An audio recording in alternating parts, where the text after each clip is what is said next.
Meus irmãos, esses últimos dias representam mais ainda, né, esses ventos agitados de falsas religiões que são representadas também por falsos pregadores e falsas doutrinas. E não apenas pelo avanço exponencial das falsas religiões, por tantas filosofias e tantas inverdades a respeito de Cristo, a respeito da palavra de Deus, nós ainda sofremos com esta cultura da relativização da verdade e da moralidade bíblicas. E sobre essas águas o cristão navega rumo à terra prometida, que foi garantida pelo Senhor Jesus Cristo, que tem poder sobre os ventos e sobre o mar, conforme nós lemos no Evangelho de Mateus, capítulo 8, verso 27. É Ele quem faz, é Ele quem traz a bonança, é Ele quem permite que essa viagem, que esta navegação do crente sobre essas águas agitadas do mundo seja uma viagem segura. É Ele quem garante a chegada, assim, segura ao destino final. É Ele quem está nos conduzindo, Ele é o nosso pastor, Ele está à nossa frente, Ele nos chama, nós ouvimos a sua voz e seguimos os seus passos. Contudo, tal experiência não é apenas caracterizada por pressões externas, mas também internas, por causa da nossa natureza pecaminosa, a qual é inclinada para o mundo e as suas paixões. Se fossem apenas as pressões externas, talvez as nossas lutas, com certeza as nossas lutas seriam mais fáceis de serem administradas. O problema é que, por causa da nossa natureza, nós temos desejo e nós ainda experimentamos prazer nas coisas que não agradam a Deus. A nossa natureza, ela é inclinada para o mal e para as seduções que o mundo nos apresenta. Sabendo disto, o apóstolo Pedro destinou a sua segunda epístola com a finalidade de relembrar os ensinos que ele já tinha comunicado na primeira epístola, fortalecendo os fundamentos doutrinários, denunciando o perfil dos enganadores e indicando o futuro escatológico. Então, nesta epístola, nós vemos Pedro fazendo exatamente isso. Como que nós vamos resistir a essas ondas agitadas do mundo e estes turbilhões, esses redemoinhos dessa cultura que relativiza a palavra de Deus e a moralidade exigida pelo Senhor? É fortalecendo a nossa consciência doutrinária, porque fortalecendo a nossa consciência doutrinária, nós vamos discernir os enganos doutrinários que tentam nos seduzir para fora dos caminhos da vontade do Senhor. E assim permanecermos firmes até que seja dia perfeito, até que Cristo seja revelado do céu e assim estabeleça a sua justiça para todos sempre. Então, Pedro escreve essa epístola com esta finalidade e fazendo lembrar os seus leitores daquilo que o Senhor Jesus já tinha ensinado. Então, esta epístola serve como mapa para navegadores crentes em Jesus Cristo, que lhes ajuda a permanecer firmes em um mundo agitado. E fazendo aqui uma recapitulação daquilo que vimos no nosso último estudo, essa epístola está organizada basicamente em três grandes argumentos. O primeiro se encontra no capítulo 1, onde a preocupação do apóstolo Pedro é fortalecer os fundamentos doutrinários. É por isso que em todo o capítulo 1 o nosso foco vai ter uma ênfase maior teológica, como hoje, por exemplo, versos 1 e verso 2, nós veremos esta ênfase doutrinária, teológica, não apenas nesses dois versos, mas especialmente até o final do primeiro capítulo, onde a ênfase maior ela é teológica mesmo, porque a preocupação de Pedro é lançar os fundamentos para depois trazer outras orientações. No capítulo 2, Pedro ele vai condenar os falsos pregadores. Uma vez que nós conhecemos a verdade, o erro ressalta aos nossos olhos. Se nós não conhecemos a verdade, nós não vamos conseguir perceber, discernir os falsos pregadores e as suas falsas doutrinas. Então, isso tem uma lógica. Nós nos prevenimos do engano para permanecermos firmes rumo à promessa que o Senhor nos deu através do seu sacrifício na cruz. E o capítulo 3, fechando a epístola, Pedro agora vai estabelecer a confiança, ou fortalecer a confiança no retorno do Senhor Jesus Cristo. Então, nós não vivemos para nós mesmos, nós não vivemos para atendermos às expectativas que o mundo tem sobre nós. Nós vivemos neste mundo rumo aos céus. Nós estamos navegando sobre águas agitadas pelo diabo e pelo pecado. E o nosso destino final é a pátria celestial. Nós estamos caminhando para lá. E esta consciência, esta confiança é que nos permite dizer não para certas propostas, é que nos dá forças para resistirmos certas tentações e que nos dá também discernimento de que certos caminhos não são os caminhos que o Senhor reservou para todos nós. Veja que essa epístola ela tem uma lógica muito interessante, muito direcionada para manter cada um de nós firmes no caminho que o Senhor tem para nós. Essas exortações principais foram no sentido de que os crentes só podem permanecer firmes se conhecerem a verdade revelada pela Escritura quanto à obra da salvação, os opositores do Evangelho e o que dizem as profecias. Fazendo aqui já uma introdução daquilo que vamos ver nesses versos 1 e 2, nós podemos dividi-lo da seguinte maneira. Primeiramente, a autoria. Verso 1, parte A. Ele vai declarar a autoria, né? A autoria desta epístola é uma das maiores dificuldades que os concílios ecumênicos encontraram para reconhecer a canonicidade desta epístola no Novo Testamento. É por isso que nós vamos nos ocupar aqui um pouco, vendo quais foram as principais objeções apresentadas contra a autoria da epístola de Pedro. Depois vamos ver as refutações. Quais respostas podemos dar a estas objeções que a história revelou? Depois, a parte B do verso 1. Pedro declara aqui quais são os seus destinatários. E aqui ele declara basicamente a identidade e o tema geral da epístola. Depois, na parte final, a parte C do verso 1 e o verso 2, ele se ocupa agora em fazer a saudação. E nessa saudação nós veremos duas questões importantes aqui. Primeiro, a cristologia. Devem se lembrar que no nosso último estudo eu apresentei aqui, se não me engano, 5 ou 6 temas maiores doutrinários que Pedro aborda na sua epístola. Um desses temas que Pedro enfatiza na sua epístola tem a ver com a pessoa do Senhor Jesus Cristo. E aqui já no verso 1, a parte C do verso 1 e o verso 2, nós já vemos uma questão muito importante que ele traz à tona sobre a pessoa do Senhor Jesus Cristo. Tá? Então nós vamos ver aqui a sua introdução desta cristologia e depois a bênção. Aliás, o tema deste estudo é sob a bênção de Cristo, Deus e Salvador. Porque o que Pedro faz nesses dois versos, além de declarar a sua autoria e revelar os seus destinatários, é apresentar para os seus destinatários que eles, como eleitos de Deus, conforme lemos no capítulo 1, verso 1 da primeira epístola, eles estão sob a bênção de Cristo, que é Deus e que é Salvador. Tá? Então, isso nós veremos, e na parte final, vamos fazer algumas considerações finais e teológicas. Vamos ver cada um desses pontos aqui, primeiramente, a parte A do verso 1, onde ele diz: Simão Pedro, servo e apóstolo de Jesus Cristo. Tá? Então, essa é a declaração da sua autoria. Embora já do início o escritor se apresenta claramente como Simão Pedro e apóstolo de Jesus, essa autoria, durante o segundo século, foi contestada sobre a alegação de que se tratava de um pseudônimo, ou seja, uma falsificação. Alguém que escreveu a epístola e usou o nome do apóstolo Pedro para que o seu escrito tivesse acesso e fosse recebido com confiança por parte das igrejas cristãs. Então, o argumento que foi usado basicamente é a desconfiança de que essa epístola ela teria sido, na verdade, um pseudônimo do apóstolo Pedro. E os principais argumentos, e aqui quem apresenta é Donald Carson e Moore, no seu livro Introdução ao Novo Testamento, os principais argumentos que nós encontramos desta contestação têm a ver com o fato de que nenhum autor do Novo Testamento fez menção dessa epístola. E você lê no Mateus, Apocalipse, você não vê nenhuma menção sobre esta segunda epístola de Pedro. Então, este é um argumento. O segundo argumento é que o cânon muratoriano, que é datado de 170 depois de Cristo, é um chamado texto massurético, né? É um achado arqueológico dessa data, traz uma lista dos livros do Novo Testamento reconhecidos já nesse período. Tá? Já nesse segundo século aí já tinha esse documento registrando a lista dos 27 livros do Novo Testamento.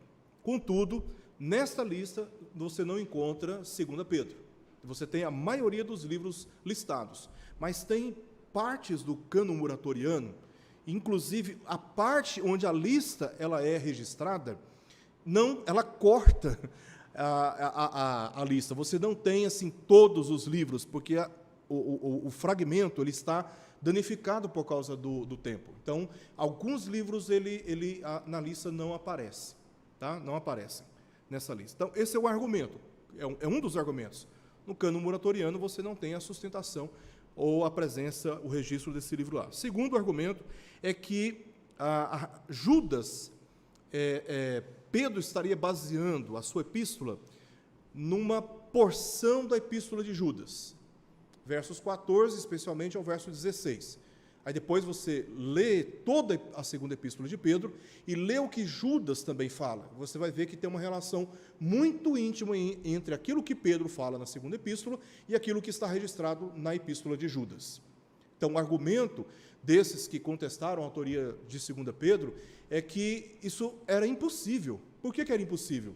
Porque a epístola de Pedro ela foi registrada nos anos 63, se eu não me falha, 65 depois de Cristo, quando ele estava preso juntamente com Paulo na cidade de Roma.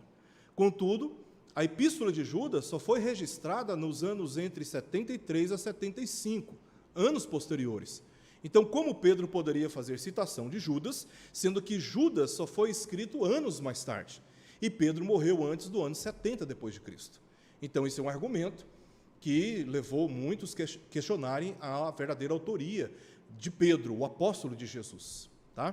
Nós vamos ver isso depois, tá? Que, na verdade, esse argumento aí já foi derrubado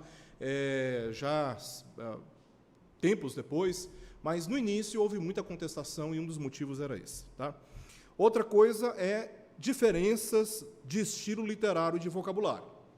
Então, você pega a epístola de 1 Pedro e analisa o estilo literário e os vocábulos presentes e compara com a segunda epístola de Pedro, você vai achar muitas discrepâncias.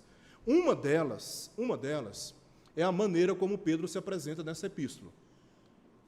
Preste bem atenção no que, como ele se apresenta aí no iniciozinho. Ele diz, Simão, Pedro. Agora, vai lá para o início da primeira epístola. Olha como ele começa. Pedro, apóstolo de Jesus Cristo. É diferente. O que justificou Pedro, no mesmo contexto, se apresentar de maneira diferente para os mesmos destinatários? Então, isso foi uma razão porque essa epístola também foi questionada. Isso aqui é uma das discrepâncias ou uma das diferenças entre o estilo literário de uma epístola para a outra epístola. Tá? Outra razão por que essa epístola foi contestada quanto à sua autoria é porque ela faz referência às epístolas de Paulo como escrituras. No capítulo 3, versos 15 ao verso 16, Pedro, ele equipara os escritos do apóstolo Paulo com os escritos do Antigo Testamento. E os que contestaram isso na história, eles argumentaram basicamente de que esta noção canônica dos escritos do apóstolo Paulo seria uma noção muito cedo, né, para este reconhecimento. Então, esse reconhecimento ele só foi amadurecido anos depois. Então, assim, nos dias dos apóstolos, quando havia circulação já de documentos separados deles, no meio de uma sociedade onde havia tantos outros escritos circulando e tantos outros se apresentando como apóstolos de Cristo, inclusive alguns se apresentando como o próprio Cristo, ou seja, foi um momento de convulsão religiosa, não apenas lá em Jerusalém, mas também em Roma, que estava no meio de um contexto do panteão romano e grego, uma verdadeira Babel de religiosidades, de crenças e de afirmações religiosas. Né? Então, alguns argumentaram que esta noção que Pedro dá de canonicidade dos textos paulinos foi uma noção muito cedo e que, portanto, não faz o menor sentido dar crédito a essa epístola por isso. Outra razão é porque Pedro, no capítulo 3, verso 2, se refere aos apóstolos como no passado. É como se os apóstolos todos tivessem passado e ele fosse o último, né? E no período da vida do apóstolo Pedro, nem todos tinham morrido. Né? O primeiro que faleceu, que foi martirizado, foi Tiago. O último foi João. E já nos dias do apóstolo Paulo, todos os apóstolos não tinham morrido. Então, esse é um argumento que eles usaram. O outro é a referência que ele faz justamente a esses apóstolos como nossos pais. Essa é uma linguagem do Antigo Testamento, da Antiga Aliança, né? Essencialmente semítica, típica dos judeus, se referia aos apóstolos como nossos pais e que eles teriam morrido, verso 4 do capítulo 3. Também havia vários livros atribuídos a Pedro naquele contexto, livros apócrifos, como o Evangelho de Pedro, Atos de Pedro e Apocalipse de Pedro. Se não me engano, eu tenho esses livros aqui no meu computador. São apócrifos que circularam naquele período, atribuídos a Pedro, que na verdade não eram de Pedro, eram pseudônimos, né? Eram falsificações, pessoas que utilizaram da credibilidade, do respeito, da confiança do apóstolo Pedro e deram um outro nome, além dos seus próprios, para que os seus documentos tivessem aceitabilidade dentre as igrejas cristãs. Tá? Então, esses foram os argumentos que mais se levantou na história contra a autoria do apóstolo Pedro, mas há refutações. Apesar dessas objeções contra a canonização de 2 Pedro terem recebido tanta atenção, não demorou muito para serem refutadas e o assunto foi encerrado durante os concílios ecumênicos do IV século. Primeiro argumento que questiona essas objeções é que, devido ao fato do conteúdo da epístola ter sido curto, era menos provável ter sido citado ou mesmo referido com tanta frequência como outros escritos do Novo Testamento. Aliás, você tem outros documentos do Novo Testamento que são curtíssimos, né, como Filemão, que você não tem citação, por exemplo, de Filemão, que é o menor escrito do apóstolo Paulo. O apóstolo Paulo tem 13 documentos canonizados no Novo Testamento. Filemão não é citado por nenhum outro documento dentro do Novo Testamento.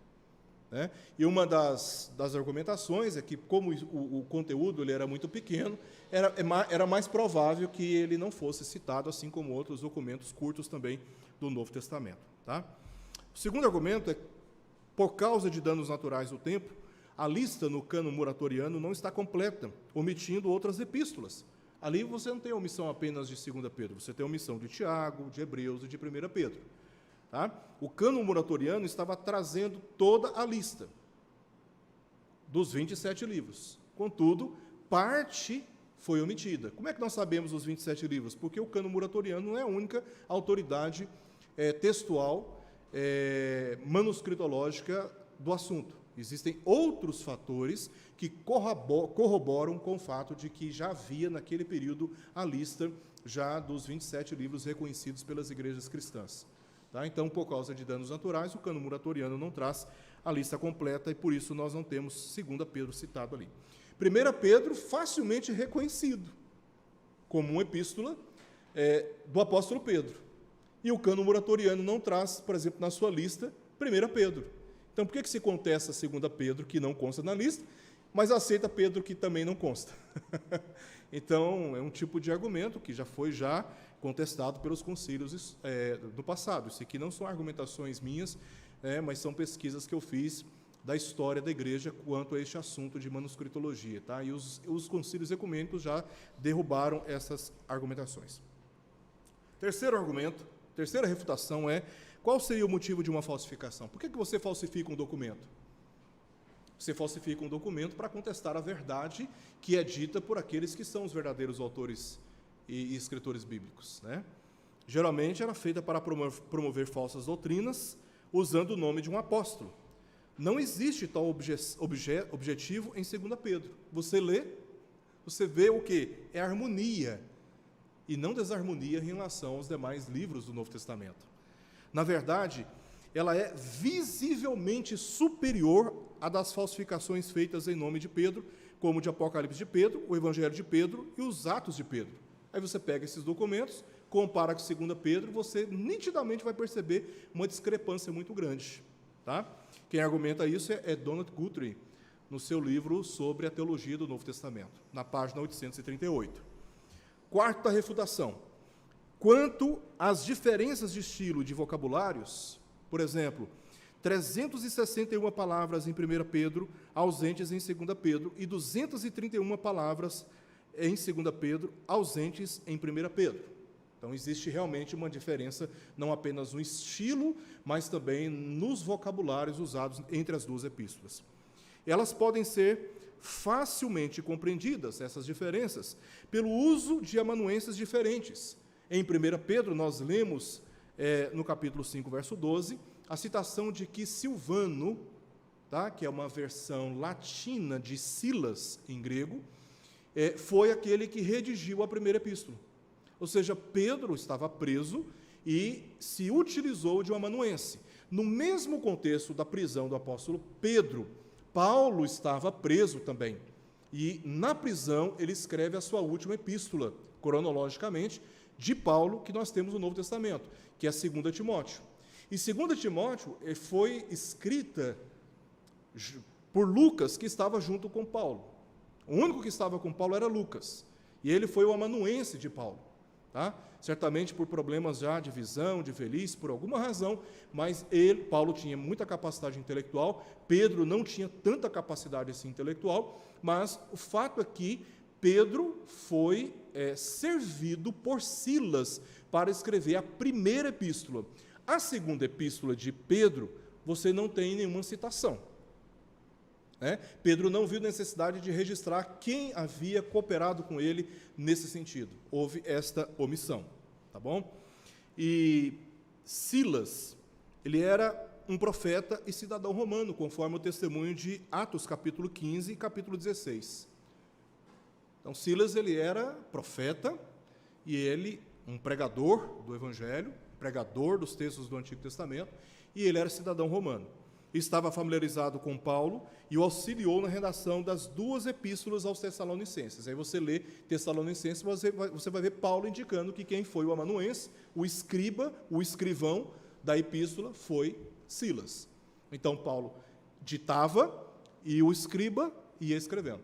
Quem assistiu aqui a Central do Brasil, aquele filme brasileiro, ali é a Fernanda Montenegro, né? Ela fez papel de uma amanuense. Você ditava, as pessoas ditavam as cartas ali naquele filme e ela ia escrevendo. Tá? Então, isso era muito comum naqueles dias. Paulo citou, por exemplo, Gálatas, ele termina dizendo, a saudação é de próprio punho. Então, um escriba o serviu, redigindo toda a epístola, mas a parte final de Gálatas, Paulo fez questão de dizer, olha, a saudação é do meu próprio punho. Ele mesmo fez questão de assinar para que a letra dele fosse reconhecida pelas igrejas cristãs e assim reforçasse a autoridade daquela epístola como sendo apostólica. Tá? Então, Silas estava familiarizado com Paulo e auxiliou na redação das 2 epístolas aos Tessalonicenses. O uso de amanuense era uma prática comum, e eu vou pedir aos irmãos para marcarem aí a 2ª epístola de Pedro, que nós vamos voltar para ela, e vamos consultar o que diz em Romanos 16, 22. Então, essas mudanças, enquanto vocês vão abrindo, o capítulo 16 de Romanos, verso 22, essa omissão de um amanuense na 2ª epístola pode ser facilmente compreendida com a mudança de estilo empregada pelo próprio Silas, por causa de contextos diferentes. Ele estava habituado com Paulo e agora ele estava servindo Pedro na sua primeira epístola, ou porque a 2ª epístola, Pedro foi servido por um outro amanuense, e não propriamente o Silas. Isso justificaria a mudança de estilo de vocabulário e, de modo algum, isso deveria servir como elemento para colocar em dúvida a autoria. Então, no capítulo 16 de Romanos, nós vemos como os amanuenses eles eram utilizados naquele período. Inclusive, Paulo não se utilizou apenas de Silas, de Lucas e outros. Tá? Aqui nós temos, no verso 22, Paulo dizendo o seguinte: eu, Tércio, que escrevi esta epístola, vos saúdo no Senhor. E não há contestação de que essa epístola é a epístola do apóstolo Paulo. Mas ele é quem escreveu, diz o texto, porque isso era muito comum. Tá? Isso era muito comum. 5ª refutação aqui. Pedro se refere aos escritos de Paulo como escritura. Os estudiosos que duvidam da autoria do apóstolo Pedro argumentam que seria demasiadamente cedo tal reconhecimento como parte do cânon, como eu já mencionei. Contudo, este argumento é frágil. Por que esse argumento é frágil para colocar em dúvida a autoria do apóstolo Paulo aqui? Porque Pedro poderia estar simplesmente reconhecendo aquilo que lhe era óbvio pelo relacionamento pessoal com ele. Gálatas, capítulo 1, verso 18, diz que Paulo, quando ele vai para a cidade de Jerusalém, ele vai com o intuito de se encontrar com Cefas. E ele fica com Cefas, não sei quantos dias, se foi uma semana, agora não me recordo, fica vários dias com Cefas. Olha só, Paulo está indo para Jerusalém, o que ele tem em mente? Vou me encontrar com Pedro. Ele não encontrou com nenhum outro, mas o projeto dele, o plano dele era de se encontrar com Pedro. Havia uma relação pessoal entre eles. E aí, no capítulo 2, nós vemos que Pedro, junto com João e Tiago, o líder do concílio de Jerusalém, reconhece a vocação do apóstolo Paulo e o modo gracioso pelo qual Deus o estava usando entre os gentios. E sob a imposição das mãos destes, Paulo então é despedido para o mundo gentil, para continuar fazendo aquilo que ele já estava fazendo. Agora, com reconhecimento oficial da igreja, porque Paulo já tinha feito 2 viagens missionárias pregando o evangelho. Mas agora o concílio de Jerusalém reconhece a autoridade do apóstolo Paulo e a sua vocação da parte do Senhor. Então havia não apenas um relacionamento pessoal, havia um testemunho de Pedro com respeito ao apóstolo Paulo, tá? Quanto à sua vocação. Então, para Pedro era algo óbvio, olhando para o relacionamento pessoal, o testemunho que ele tinha pessoal do apóstolo Paulo, e o testemunho que ele tinha como líder da igreja em Jerusalém, quanto ao ministério do apóstolo Paulo, ele tinha, obviamente, evidências suficientes para acreditar que Paulo estava sob a inspiração do Espírito Santo, tá? E ele também tinha autoridade. 1 Coríntios capítulo 7, verso 40 e verso 14, verso 37, Paulo está admitindo estar sob a influência do Espírito Santo nas suas pregações e também nos seus escritos. E a autoridade que ele declara ainda em 1 Coríntios e em 2 Tessalonicenses para estabelecer a doutrina, inclusive estabelecendo doutrinas que o próprio Cristo não tinha anunciado. Lá em 1 Coríntios, por exemplo, capítulo 7, verso 17, ele vai dizer: não o Senhor, mas eu, porque ele entra numa questão que Jesus não tinha entrado. E aí você vê, no início de 1 Coríntios, Paulo dizendo que ele era apóstolo de Jesus Cristo. E aí no final, ele vai dizer, do capítulo 7 de 1 Coríntios, que ele também tem o Espírito Santo. Paulo tinha consciência de que ele estava sob a inspiração divina. E Pedro, pela relação pessoal e pela autoridade junto do concílio de Jerusalém, reconhece que Paulo tinha sido, sim, chamado pelo Senhor Jesus Cristo para ser apóstolo entre os gentios, e essa autoridade foi conferida solenemente e oficialmente para que Paulo continuasse exercendo seu ministério entre os gentios. Então, para Pedro, era óbvio reconhecer que os escritos de Paulo, sim, eram inspirados, tais como as Escrituras, se referindo ao Antigo Testamento. Ninguém, em séculos posteriores, poderia ter mais este reconhecimento do que o próprio apóstolo Pedro, que estava tão próximo de Paulo, inclusive preso na mesma ocasião que ele em Roma, pela mesma causa do evangelho que eles estavam pregando. Quem somos nós, séculos posteriores, para dizermos que as noções do apóstolo Pedro estão equivocadas e as nossas estão certas, sendo que Pedro era apóstolo de Cristo e estava com Paulo naquela circunstância? Então, no mínimo, de uma petulância muito grande querer colocar em dúvida a autoria dessa epístola, alegando que Pedro foi muito precipitado ao reconhecer os escritos do apóstolo Paulo como sendo inspirados. Nós não estamos nessa condição, né? Sexta refutação, quanto à crítica de que 2 Pedro não poderia ter sido escrita pelo apóstolo Pedro, porque teria baseado seu conteúdo na epístola de Judas, escrita quase 10 anos depois, e que um apóstolo não faria citação de um autor que não fosse apóstolo, Judas não era apóstolo, né? Isto não é difícil de compreender, por 2 razões. Primeiro, Judas pode ter baseado o conteúdo da sua epístola na de 2 Pedro, e não o contrário. Então, esta perspectiva de que Pedro baseou o seu conteúdo na epístola de Judas é uma compreensão muito limitada, porque pode ter ocorrido exatamente o contrário. Judas, que é posterior, ter baseado o seu conteúdo na epístola de 2 Pedro, assim como Mateus, Marcos e Lucas. Assim como Mateus e Lucas basearam seus evangelhos, os seus documentos, no Evangelho de Marcos, que foi a fonte que a gente chama na manuscritologia de fonte Q, foi a base que serviu para o registro do Evangelho de Lucas e também de Mateus, o primeiro Evangelho. Então isso era normal. Então Judas pode ter feito exatamente esta consulta ao documento do apóstolo Pedro, tá? Até porque Judas não era apóstolo. Esse Judas aqui, irmão de Tiago, não era o apóstolo, né? Não era apóstolo de Cristo. Nenhum de nós, segundo argumento, fora do corpo apostólico, o qual estava sob a inspiração e direção do Espírito Santo, os apóstolos estavam, nós não, nenhum de nós se encontra em posição para dizer quais escritos um apóstolo poderia ou não citar. Quem somos nós? Eles que estão sob a inspiração e direção do Espírito, e nós ficamos do lado de fora dizendo, o Espírito Santo está errando, ou esse apóstolo está equivocado em fazer tal registro, né?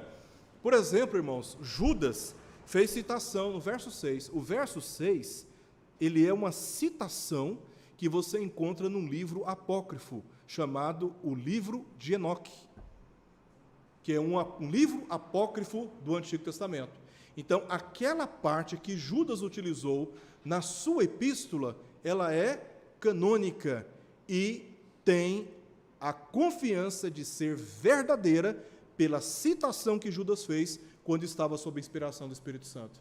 Agora, quem somos nós para dizer Judas errou ao citar Enoque, que é um livro apócrifo? Nós não estamos na condição de fazer esse juízo, né? Nenhum de nós na história cristã, porque quem estava sob a inspiração eram os apóstolos, tá?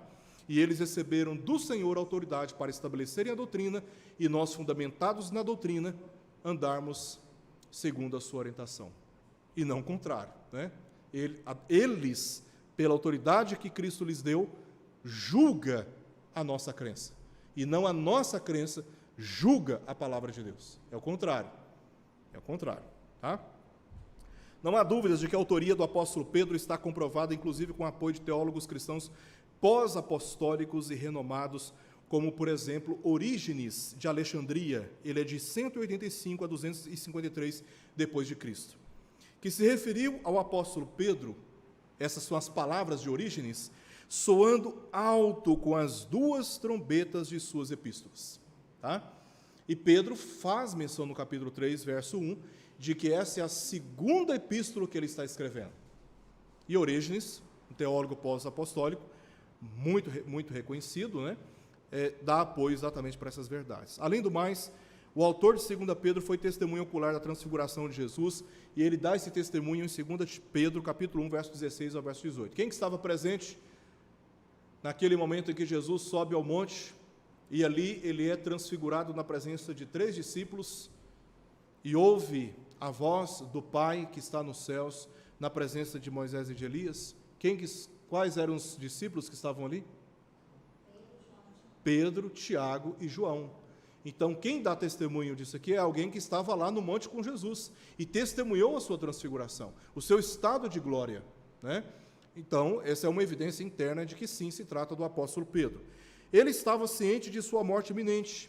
Ele fala no capítulo 1, verso 13, também considero justo, enquanto estou neste tabernáculo, despertar-vos com essas lembranças. Verso 14, certo de que estou prestes a deixar meu tabernáculo, como efetivamente nosso Senhor Jesus Cristo me revelou.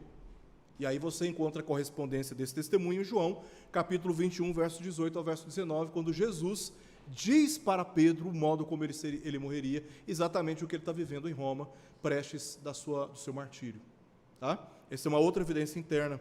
Terceiro, a epístola não possui ensino inconsistente com o restante das Escrituras, e está livre de fábulas imaginativas, que ele mesmo critica aqui no capítulo 2, verso 16, ao dizer o seguinte, cadê? 2 Pedro, capítulo 1, meus irmãos, eu coloquei a referência errada aí, capítulo 1, verso 16 de 2 Pedro, porque não vos demos a conhecer o poder e a vinda de nosso Senhor Jesus Cristo, seguindo fábulas engenhosamente inventadas, mas nós mesmos fomos testemunhas oculares da sua majestade. Essas fábulas imaginativas são típicas de livros apócrifos, e você não encontra esta característica em 2 Pedro. Tá? É uma outra evidência interna, nós citamos as evidências externas, e aqui algumas evidências internas. Então, quanto à autoria de 2 Pedro, para nós existe essa confiança. E nós começamos lendo essa epístola com essa confiança de que se trata, sim, de um escrito revelado pelo Espírito Santo, soprado pelo Espírito Santo, nos ouvidos, na consciência, no coração do apóstolo Pedro, designado e autorizado por Jesus para anunciar essas verdades que chegam a nós. Segunda parte aqui do nosso texto, a parte B, ele anuncia aqui os destinatários, né? Ele diz assim: aos que conosco obtiveram fé igualmente preciosa. Então, essa é uma declaração de destinatário, aos que. Então, Pedro, remetente, destinatários que obtiveram fé preciosa juntamente com eles, se referindo aos apóstolos, tá? Então, ele diz aos que conosco obtiveram fé. Parte B do verso 1. Aí lá no capítulo 3, verso 1, nós lemos: amados, se referindo a esses mesmos destinatários, esta é agora a segunda epístola que vos escrevo.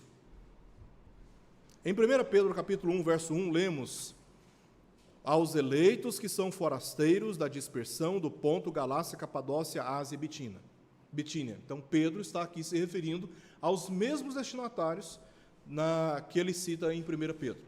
São os mesmos da segunda epístola. E foi para estes mesmos que escreveu: aos eleitos da dispersão, ou seja, aos crentes que se encontravam espalhados por várias províncias romanas da atual Turquia.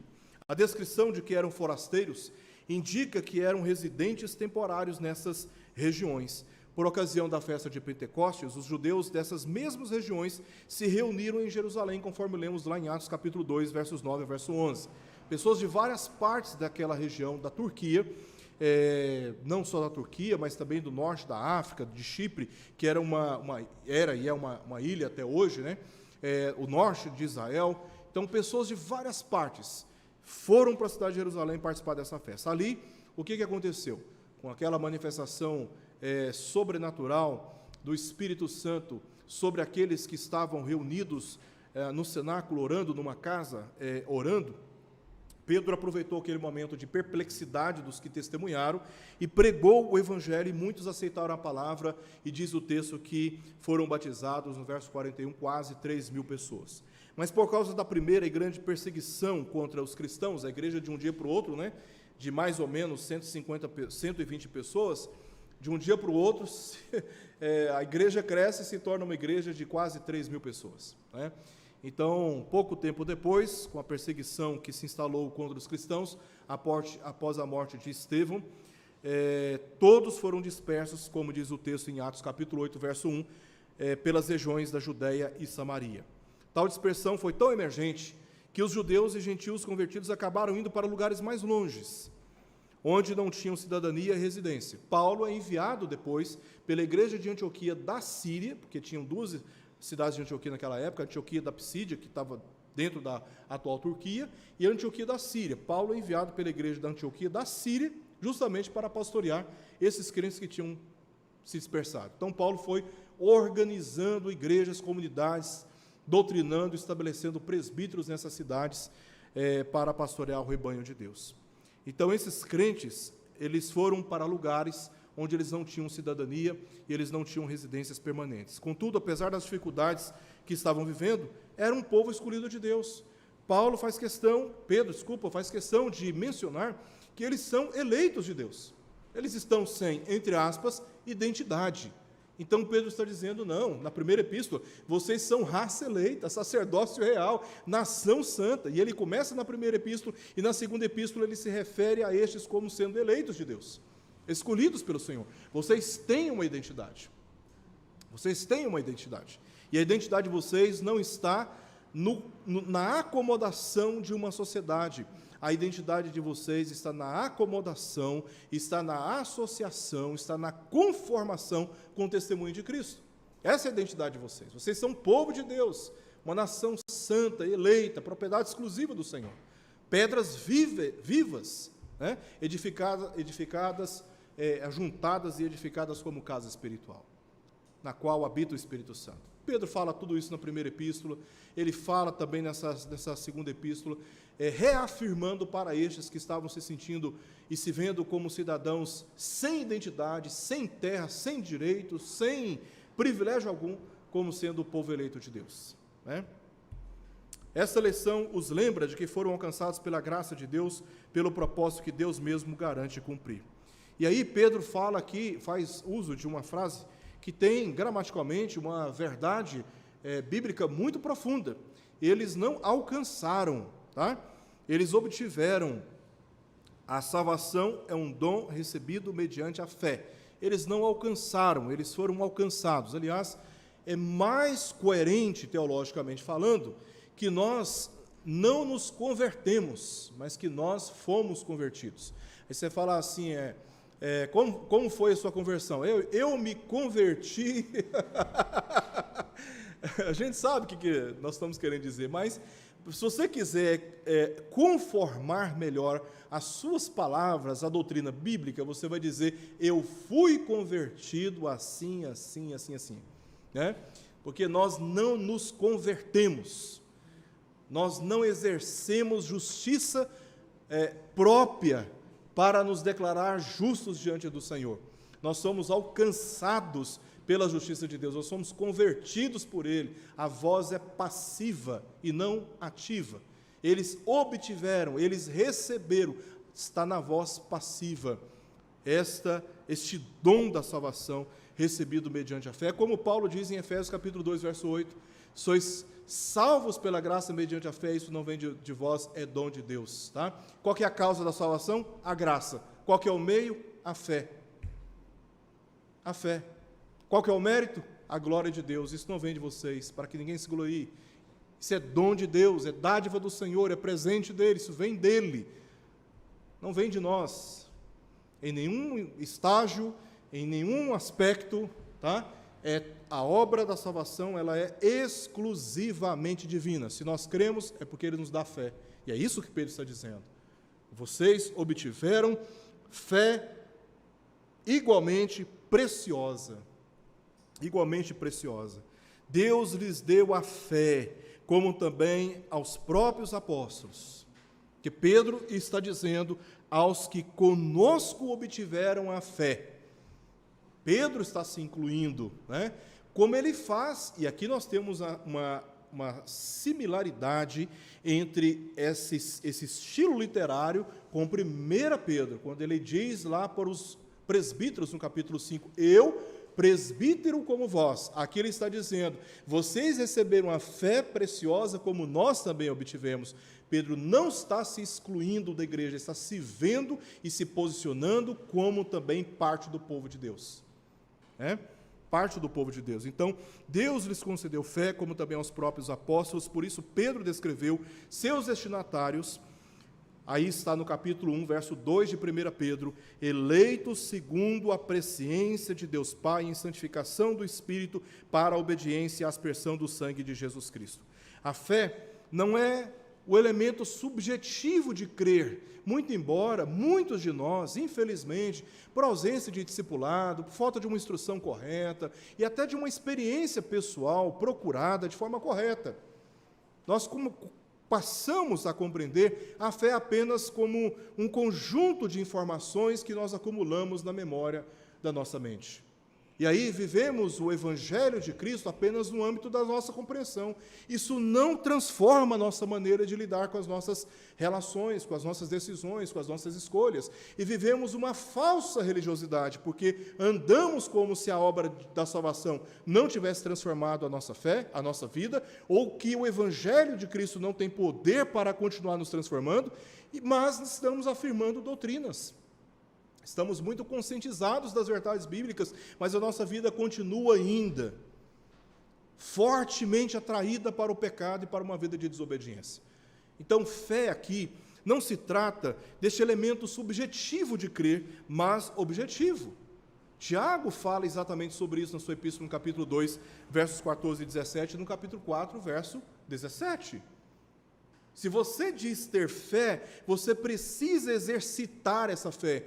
Então, não é apenas informações na mente, não é apenas buscar o conhecimento de 2 Pedro, mas ouvir o estudo de 2 Pedro na perspectiva de como eu devo agora viver à luz dessas verdades.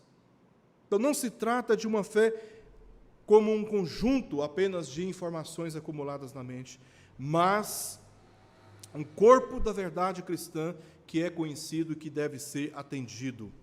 Judas, verso 3, fala sobre isso, né? Judas está aí pertinho, se você puder conferir. Judas, verso 3, ele diz assim: amados, quando empregava toda a diligência em escrever-vos acerca da vossa comum salvação. Ele está falando do conhecimento que ele está transmitindo, através do seu escrito. Foi que me senti obrigado a corresponder-me convosco, exortando-vos a quê? Agora vem a prática. Uma vez que vocês sabem a verdade, agora vocês precisam batalhar diligentemente pela fé que uma vez por todas foi entregue aos santos. Vocês receberam o Evangelho, fiquem firmes, batalhem pela fé, resistam, ou seja, transformem o conhecimento em uma evidência de compromisso e de lealdade ao Senhor em meio às provações e pressões dos falsos mestres. Né? Então, pode ser que Pedro tinha em mente o conflito judeu e gentil, que era muito comum naqueles dias. Paulo tratou isso em 1 Tessalonicenses. Tiago tratou esse problema também no capítulo 2, e no capítulo, especialmente capítulo 2 e capítulo 4 de Tiago. Ele trata sobre capítulo 2 e capítulo 3 de Tiago. Paulo trata sobre isso também em 1 Tessalonicenses. Esse era um problema. Em 1 Coríntios também você vê esse mesmo problema. Especialmente capítulo 15, esse problema que havia entre judeus e gentios. Os judeus eram convertidos ao Evangelho, os gentios também, mas havia um preconceito étnico. A alma tinha sido convertida, mas as memórias, os rancores estavam ali presentes, né? Estavam ali presentes. Então, por exemplo, Tiago, ele trata no capítulo 2, de como os que eram pobres eram tratados dentro da igreja. Eles eram tratados como pessoas de baixíssimo valor, colocados, assentados aos pés daqueles que eram mais ricos, né? Tratados como pessoas de baixíssimo valor. Então, este problema estava presente nas igrejas, e era possível, sim, que Pedro estivesse aqui se referindo a esta fé no tocante a esse problema que havia etnicamente dentro das igrejas. Deus não faz, meus irmãos, distinção étnica, sociocultural. Deus faz, sim, distinção entre fé e incredulidade, entre os que creem e aqueles que não creem, tá? Entre santos e impuros. Deus, sim, faz distinção entre justos e injustos, entre piedosos e ímpios. Deus faz acepção, porque Ele é juiz dessas coisas, mas Ele não faz acepção de nós e não nos trata aquém da sua bondade, da sua paciência, porque nós somos pobres socialmente falando, ou porque nós somos brasileiros, nós não somos judeus, nós não somos Israel. Não existem essas diferenças. Paulo fala em Gálatas, capítulo 3, verso 28, que em Cristo não há distinção entre homem e mulher, grego, gentil, livre e escravo, porque todos são um em Cristo Jesus. Em Cristo Jesus essas barreiras são derrubadas, porque não há distinção étnica, sociocultural, sociofinanceira na presença do Senhor. Não há essa distinção. Ou você é obediente, ou você é desobediente. Ou você é incrédulo, ou você é incrédulo. Aliás, Lucas capítulo 11, verso 23 diz, nas palavras de Jesus, que quem comigo não ajunta, espalha. E quem não é por mim, é contra mim. Existem dois povos, descendência de Adão e descendência de Cristo. E ele estabeleceu uma inimizade entre a descendência da serpente e os descendentes, e a descendência da semente da mulher de Cristo. Existe essa distinção que ele faz e tem a ver com fé. Tá? Todo este contexto define o tema geral da epístola, a justiça de Deus e Salvador Jesus Cristo. Os cristãos se encontravam em muitos sofrimentos, mais claramente especificados na primeira epístola. As injustiças que estavam sendo praticadas persistentemente contra eles estavam aumentando sua sede por justiça. Por esse motivo, Pedro advertiu para que suportassem as injustiças, seguindo o exemplo de Jesus, que não revidou o mal com o mal, mas que se confiassem àquele que julga retamente e que há de julgar a cada um por suas obras. O julgamento escatológico está cada vez mais próximo. Jesus está a portas e não poupará os ímpios enquanto os seus redimidos, por esta fé preciosa que tem fome e sede de justiça, segundo a promessa, serão fartos. Viver neste mundo sendo injustiçados e não poder usar as armas da vingança, não, nem um pouquinho, parece que torna o nosso sofrimento ainda mais intenso. Mas a palavra de Pedro é: irmãos, paciência, confie no Senhor, porque só o Senhor é capaz de julgar retamente, e Ele vai julgar a todos. E essa fome de justiça que cada um de vocês tem, Ele prometeu que vai fartá-los. Nós vamos nos deliciar do lado do leão da tribo de Judá, quando ele vir para esmagar com seus pés os seus inimigos. Então, paciência, não revidem, sigam o exemplo de Jesus Cristo e não paguem mal com o mal, e confiem nessas coisas, as calúnias, as traições, as difamações, os prejuízos, as injustiças, os maus tratos. Confiem ao Senhor, comecem a orar, colocar diante do Senhor, e confiem no Senhor, porque Ele sabe cuidar dessas coisas muito mais do que nós, que somos pecadores e somos muito precipitados na ira do nosso coração, a agirmos de forma a manter e incentivar o pecado no mundo, e não pacificar com o testemunho que Cristo nos deu como exemplo. O dia do retorno de Cristo será o dia de consumação do pecado e dos seus efeitos, bem como também de banimento dos ímpios para os inimagináveis horrores eternos e incineração dos céus e da terra. Esse dia será um dia de terrível julgamento para os ímpios, mas para nós que somos salvos, é o poder de Deus, poder ouvir do nosso Senhor: entra no gozo do teu Senhor, foste fiel no pouco, sobre muito te colocarei, entra no gozo do teu Senhor. Mas quanto aos ímpios, eles estão reservados para aquilo que o Senhor Jesus fala em Mateus capítulo 24, para as trevas onde há choro e ranger de dentes, descrevendo o horror eterno reservado para aqueles que são ímpios. Esta promessa é tão viva quanto enfatizada em 2 Pedro. No capítulo 1, verso 1, lemos aqui a justiça como característica do supremo juiz, Jesus. No capítulo 2, verso 9, a justiça que livrará os ímpios e castigará os injustos. E no capítulo 3, verso 7, a justiça que destruirá os homens ímpios, os céus e a terra. Em cada capítulo, Pedro está lembrando sobre esse dia de julgamento que está se aproximando. Essa esperança deve fortalecer os crentes neste mundo. Para terminar, meus irmãos, a saudação que ele faz aqui da epístola, na parte C do verso 1 e no verso 2. Aqui nós lemos o seguinte, a parte C. Ele fala dessa fé igualmente preciosa na justiça do nosso Deus e Salvador Jesus Cristo. Aí ele declara a bênção: graça e paz vos sejam multiplicadas no pleno conhecimento de Deus e de Jesus Cristo nosso Senhor. Gramaticalmente, Pedro se refere a Jesus como Deus e Salvador, ou seja, essas qualificações se referem a uma só pessoa. Está chamando de Jesus de Deus e Salvador, tá? Diferente da descrição que ele fez no final do verso 2. No final do verso 2, ele se refere de Deus e de Jesus Cristo nosso Senhor. Ali ele distingue as pessoas, tá? Essa referência se equipara às grandes passagens cristológicas do Novo Testamento, que claramente ensinam que o Deus Filho, Jesus Cristo, possui a mesma natureza divina de Deus Pai. Salvador é usado para Cristo 5 vezes em 2 Pedro. Ele usa 5 vezes essa referência de Jesus como Salvador. E certamente sua intenção foi de lembrar aqueles cristãos da soberania de Cristo sobre o rei como soberano e as demais autoridades enviadas por ele. Eles estavam sob a opressão do Império Romano, sob a perseguição religiosa do Império Romano. O rei aqui se referindo a César, o imperador, e as demais autoridades que constituíam a hierarquia do poder romano. E todo esse sistema de governo no mundo estava corrompido e se opondo ao evangelho pregado pelos apóstolos e também à conduta dos cristãos que estavam atendendo esse evangelho. E ele está aqui se referindo a Jesus como Salvador. É aquele que liberta o homem do seu sofrimento e da opressão. É ele quem traz libertação.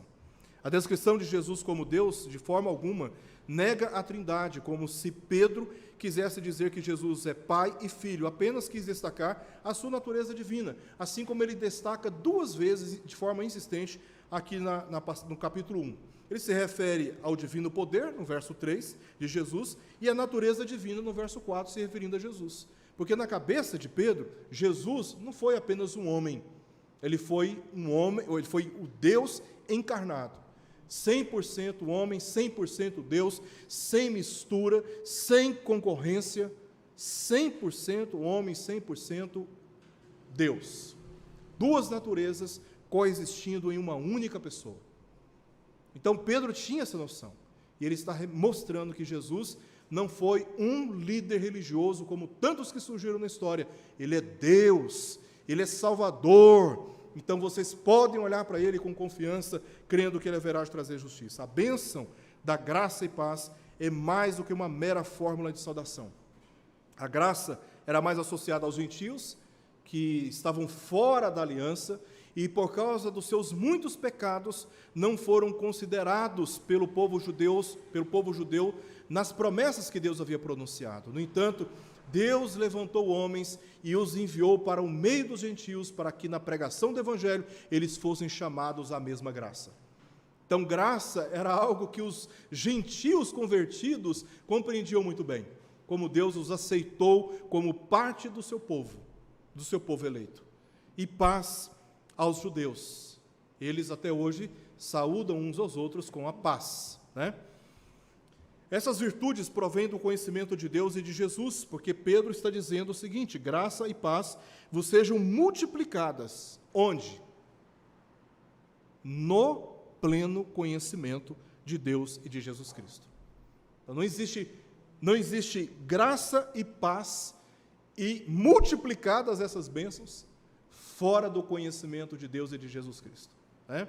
Então, notemos que nos 2 primeiros versos, Pedro mencionou Deus e Jesus como iguais quanto à natureza. Em seguida, anunciou a saudação associada ao pleno conhecimento de Deus e de Jesus Cristo, agora distinguindo as pessoas do Deus Pai e do Deus Filho.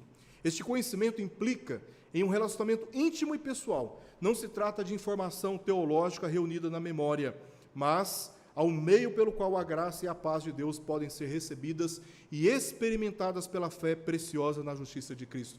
Você experimenta essa justiça mediante a fé preciosa que Ele nos dá.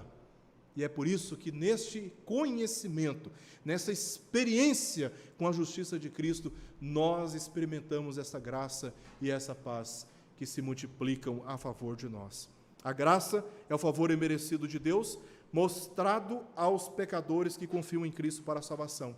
A paz é a firme confiança na pessoa e promessas da vida eterna com Cristo, ou seja, a graça salva e a paz faz perseverar. Para terminar, algumas considerações finais aqui teológicas, e eu estou trazendo apenas uma afirmação aqui deste livro, do John Murray, Redenção Realizada e Aplicada, tá? E aqui, neste livro, ele traz um comentário muito interessante. O Pai não poupou o seu próprio Filho. Ele não poupou nada que os ditames da retidão implacável exigissem. E é a subcorrente da arquiciência do Filho que ouvimos quando ele diz: contudo, não se faça a minha vontade, e sim a tua. Mas por quê? Para que o amor eterno e invencível pudesse encontrar a plena realização de seu desejo e propósito na redenção pelo preço e pelo poder. No Calvário, o amor eterno foi a base da justiça eterna. É o mesmo amor manifestado no mistério da agonia do Getsêmani e do madeiro maldito do Calvário, que envolve a segurança eterna do povo de Deus. Em Romanos 8:32 diz: aquele que não poupou o seu próprio Filho, antes por todos nós o entregou, porventura não nos dará graciosamente com ele todas as coisas? Verso 35, quem nos separará do amor de Cristo? Será tribulação, ou angústia, ou perseguição, ou fome, ou nudez, ou perigo, ou espada? Versos 38 e verso 39, porque eu estou bem certo de que nem a morte, nem a vida, nem os anjos, nem os principados, nem as coisas do presente, nem do porvir, nem os poderes, nem a altura, nem a profundidade, nem qualquer outra criatura poderá separar-nos do amor de Deus que está em Cristo Jesus, nosso Senhor. Esta é a segurança que uma expiação perfeita assegura, e é a perfeição da expiação que a assegura. Com essas palavras, nós encerramos o nosso estudo de hoje. Nós vamos orar e rogar a Deus pelas suas bênçãos, e logo após estarei franqueando a palavra para aqueles que desejam esclarecer dúvidas sobre a passagem que nós estudamos aqui. Vamos orar. Pai querido, pedimos a Tua bênção sobre nós, à luz da Tua palavra, rogando ao Senhor que no conhecimento, ou seja, na experiência vívida de um relacionamento íntimo com o Senhor e com Teu Filho, sejamos de tal modo fortalecidos que jamais, ó Deus, jamais nos entregaremos às seduções deste mundo, mas permaneceremos firmes, a fim, ó Deus, de glorificar o Teu nome, aguardando ansiosamente pela revelação da Tua justiça dos céus. Nós oramos, ó Deus, por aqueles que sofrem e estão sofrendo, rogando ao Senhor por libertação, rogando ao Senhor por, ó Deus, paz, e pedimos essas coisas ao Senhor, porque o Senhor é o nosso Deus e o nosso Salvador. Que a Tua bênção repouse sobre todos nós, assim suplicamos, confiados em Cristo Jesus, o nosso mediador. Amém.